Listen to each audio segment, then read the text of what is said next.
in a sense, asked by his Father to do his will. Obey me, God says.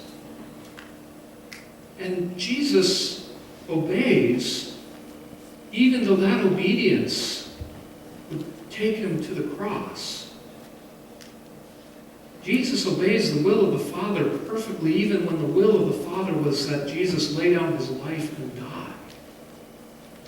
He is the perfectly willing and the perfectly obedient Son who obeys God willingly and joyfully, not for himself, but for the glory of God and for our salvation.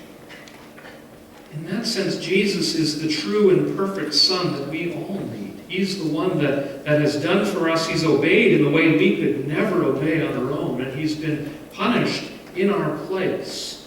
And it's only when we see the beauty of Jesus, who loves you and me enough to obey all the way to the cross, then we say, I'm going to turn from my way of living and my way of doing things, and I want to follow and obey Jesus because I'm so glad and so thankful for what he's done for me.